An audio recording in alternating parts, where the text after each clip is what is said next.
Guys, അപ്പോൾ ഇന്ന് നമ്മളൊരു പൈതൃക കലയാണ് പരിചയപ്പെടാൻ പോകുന്നത്. നമ്മുടെ മധ്യ കേരളത്തിലെ കാളി ക്ഷേത്രങ്ങളിൽ നടത്തി വരുന്ന ഒരു അനുഷ്ഠാന കലയായിട്ടുള്ള മുടിയേറ്റാണ് ഇന്ന് നമ്മൾ പരിചയപ്പെടാൻ പോകുന്നത്. ദാരികവധം പ്രമേയമാക്കി നടക്കുന്ന ഒരു കലാരൂപമാണിത്. ഇതുപോലുള്ള കനമുള്ള മുഖത്തെഴുത്തും ആടയാഭരണങ്ങളും മുടിയുമൊക്കെയാണ് ഇതിന്റെ വേഷവിധാനങ്ങൾ. കുറുപ്പ്, മാരാർ തുടങ്ങിയ സമുദായത്തിലെ കലാകാരന്മാരാണത്രേ ഈ കല അഭ്യസിച്ചു വന്നിരുന്നത്. ഇതാണ് മുടിയേറ്റ് കലാകാരനായ കൃഷ്ണപ്രസാദ് ഏട്ടൻ. ചേട്ടനാണ് കൂടുതൽ കാര്യങ്ങൾ പറഞ്ഞു തന്നത്. മുടിയിട്ട് വന്ന് കണ്ട് അതിലേക്ക് ആയതാണ്. ഇപ്പം അങ്ങനെ ഇല്ല, എല്ലാവർക്കും പഠിക്കാം. കൂടെ നടന്നാൽ പഠിക്കാൻ പറ്റുള്ളൂ ഉള്ളൂ.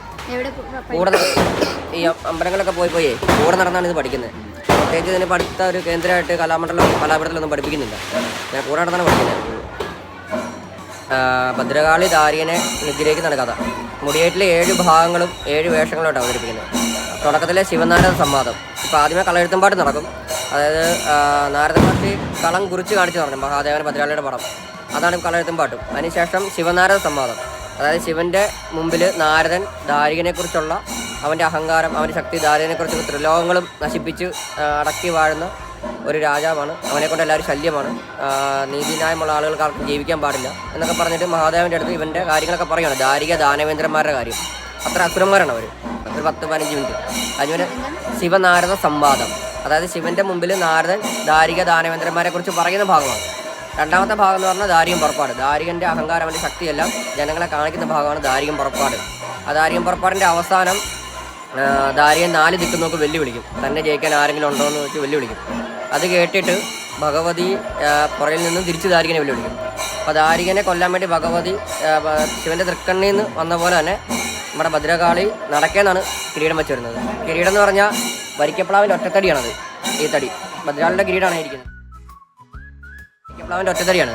അത് ഭൂമിയിൽ തൊടാതെ വെട്ടിയെടുത്ത് അതിൽ ഭദ്രകാളിയുടെ മുഖം കൊത്തി 7 ദിവസം ജീവകലശാടി മുടിയാണ്. ആ മുടി തലയിൽ ഏറ്റുന്നതിനാണ് കിരീടം. ആ കിരീടം തലയിൽ ഏറ്റുന്നതിനാണ് മുടിയേറ്റ് എന്ന് പേര് വന്നത്. ആ മുടി ശ്രീകോവിലിൻ്റെ ഫ്രണ്ടിൽ നിന്ന് തലയിലേറ്റി അകത്തുനിന്ന് പൂജിച്ച വാളും ആ പ്രതിഷ്ഠയെ ചാർത്തിക്കണ മാലയും കഴുത്തിലണിഞ്ഞ് ഭദ്രകാളി വേഷധാരി പോർക്കളത്തിലേക്ക്, അതായത് വിളക്ക് വെക്കുന്ന ഭാഗത്തേക്ക് ഓടിയെടുക്കുന്ന ഭാഗമാണ് കാളി പുറപ്പാട്. അപ്പോൾ ദാരികൻ്റെ ഈ പോർക്കുളി കേട്ടിട്ട് ഭദ്രകാളി ശ്രീകോവിലിൽ നിന്ന് ഇറങ്ങി വരുന്ന സങ്കല്പത്തിലാണ് അങ്ങനെ മുടി വെച്ച് പോരുന്നത്. അതാണ് കാളി പുറപ്പാട്. കാളി പുറപ്പാട് വിളക്കത്ത് വന്നു കഴിഞ്ഞാൽ കാളിയും പോർക്ക് വിളിക്കും, ദാരികനെ വിളിക്കും യുദ്ധം ചെയ്യാൻ വേണ്ടി. അതാണ് 3ാമത്തെ ഭാഗം. 4ാമത്തെ ഭാഗം കോയമ്പടനാരെന്ന് പറയും. അതായത് നന്ദികേശൻ ഭഗവാന്റെ വാഹനമാണ്. നന്ദികേശൻ വേഷം മാറി സൂത്രധാരൻ്റെ വേഷത്തിൽ കൈലാസത്തിൽ നിന്ന് യുദ്ധക്കളം വരെയുള്ള വരുന്ന ആ വഴികളെക്കുറിച്ചൊക്കെ സംസ്കൃത ശ്ലോകത്തിലൂടെ കടന്നു പോകുന്നൊരു ഭാഗമാണ് കോയമ്പടനായരുടെ രംഗപ്രവേശം.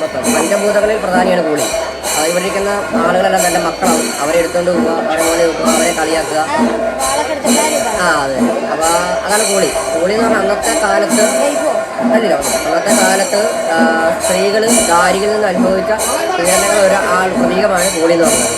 അതാണ് തൻ്റെ മക്കളാന്ന് പറയുന്നത്. അന്നത്തെ സ്ത്രീകളെ ദാരിക ദാനവേന്ദ്രന്മാരുടെ ഒത്തിരി പീഡനങ്ങൾ അനുഭവിച്ചിട്ടുണ്ട്, ശാരീരികമായിട്ടും മാനസികമായിട്ടൊക്കെ. അതിൻ്റെ ഒരു പ്രതീകമായിട്ടാണ് കൂളി എന്ന് പറഞ്ഞ കഥാപാത്രം. അതുകൊണ്ടാണ് ഉപരിക്കുന്നതെല്ലാം തൻ്റെ മക്കളെന്ന് പറയുന്നത് ഇതാണ്. അപ്പോൾ അത് ഹാസ്യ രൂപേണ അവതരിപ്പിക്കുന്നുണ്ടെന്ന് തോന്നുന്നത്. മുടിയിലേറെ ഹാസ്യ കഥാപാത്രമാണ്. അതായത് ദാരികം പുറപ്പാടും കാളി പുറപ്പാടും രൗദ്രമാണ്. അപ്പോൾ അതിന് മനുഷ്യ മനസ്സിനെ റിലാക്സ് ആക്കാൻ വേണ്ടിയാണ് ഇടയ്ക്കൊരു ത്രിലോകവും അടക്കി നശിപ്പിച്ച അസുര രാജാവായ ദാരികന്റെ വേഷമാണ് ചേട്ടൻ ചെയ്യുന്നത്. നാട്ടിലെ അമ്പലത്തിൽ വെച്ചാണ് ഞാനും ആദ്യമായി ഈ കലാരൂപം കാണുന്നത്. അതുകൊണ്ട് തന്നെ എനിക്ക് വളരെ കൗതുകമായിരുന്നു. അരങ്ങിൽ ഒരു വലിയ നിലവിളക്ക് കത്തിച്ചു വെച്ച് ചെണ്ടയും ഇലത്താളവും ചേർന്ന മേളത്തോടു കൂടിയാണ് പരിപാടി തുടങ്ങുന്നത്. കളമെഴുത്ത്, തിരിയൊഴിച്ചിൽ, താലപ്പൊലി, പ്രതിഷ്ഠാ പൂജ, കളം മൈക്കൽ എന്നിവയാണ് പ്രധാന ചടങ്ങുകൾ. ശേഷമാണ് ആദ്യ ഭാഗമായ ശിവനാരദ സംവാദം തുടങ്ങുന്നത്.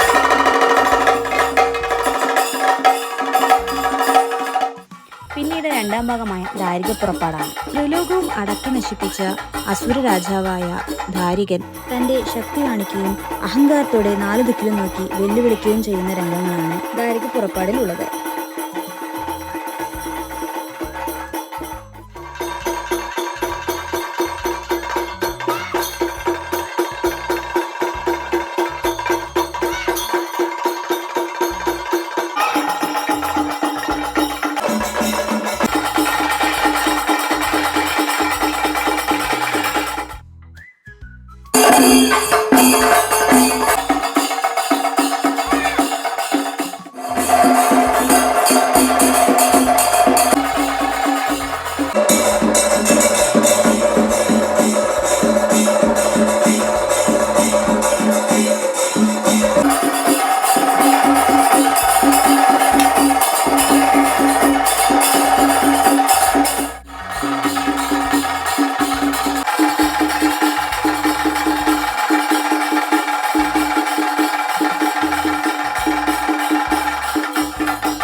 രംഗമാണ് കാളിപുറപ്പാട്.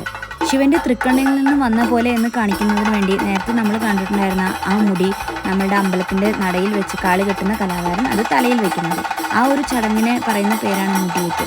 അതുകൊണ്ടാണത്ര ഈ ഒരു കലാരൂപത്തിന് മുടിയേറ്റ് എന്ന പേര് വന്നത്. ശേഷം മുടിയും വാളുമൊക്കെയായി കാളി പോർക്കളത്തിലേക്ക് വരുന്ന രംഗങ്ങളാണ്. ശരിക്കും കണ്ണിനെയും മനസ്സിനെയും വിസ്മയിപ്പിക്കുന്ന ഒരു രംഗം തന്നെയാണ്.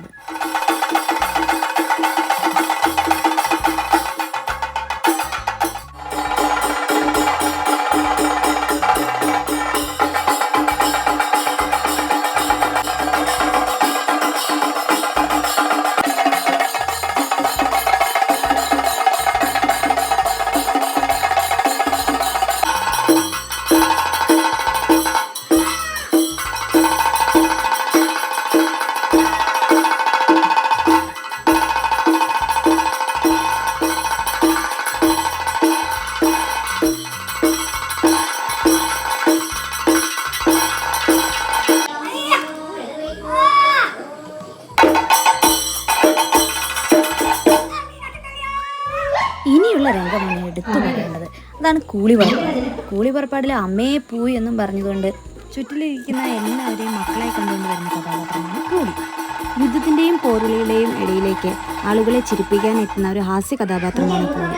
രൂപം കൊണ്ടും ചേഷ്ടകൾ കൊണ്ടും എല്ലാവർക്കും ഇഷ്ടം തോന്നിപ്പിക്കുന്ന കൂളി.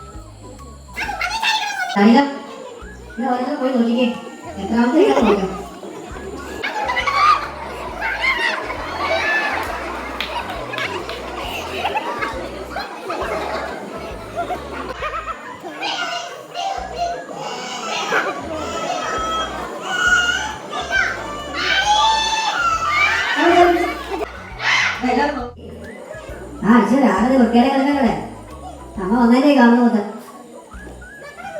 മക്കളോടൊക്കെ ആണോ?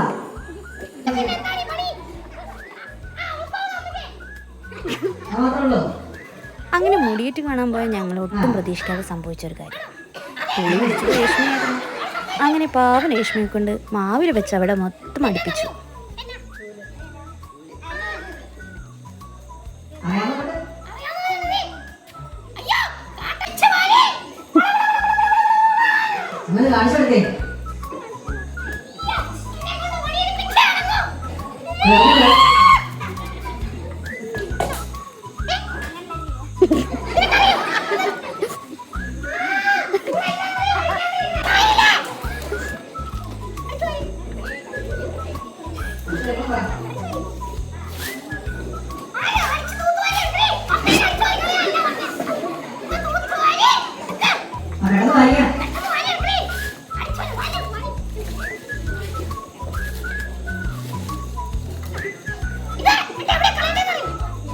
അങ്ങനെ അടിച്ചു വാരി ഇലയെല്ലാം വാരിക്കുട്ടി എൻ്റെ മുന്നിലേക്കിട്ടായിരുന്നു അവർ ആ രംഗം അവസാനിപ്പിച്ചത്.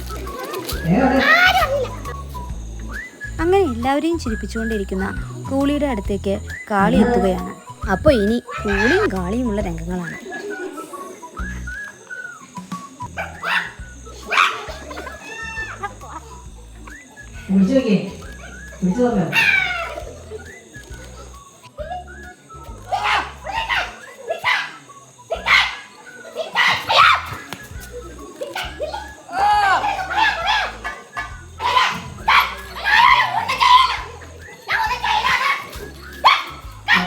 ഇനിയുള്ള രംഗങ്ങളാണ് വളരെ ശ്രദ്ധയോടെ കണ്ടത്.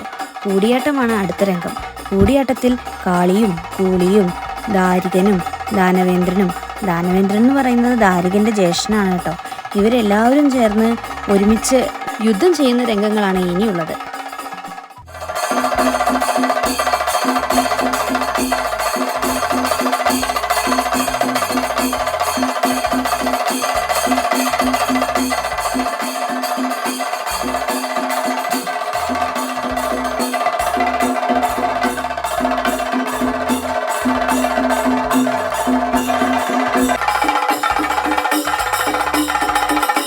വെട്ടിത്തിരിച്ചിൽ, ഓതിരം വെച്ച് തടുക്കൽ, ചാടിവെട്ട്, പറന്നുവെട്ട് തുടങ്ങിയ പയറ്റുമുറകളാണ് ഇവർ ഉപയോഗിക്കുന്നത്.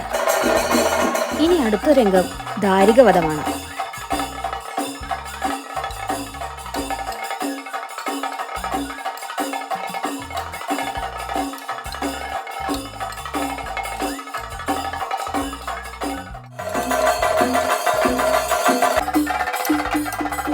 ഒടുവിൽ തുടർച്ചയായ യുദ്ധത്തിൽ കാളിയെ നേരിടാനാകാതെ ദാരികൻ പാതാളത്തിൽ പോയി ഒളിച്ചുവത്രേ.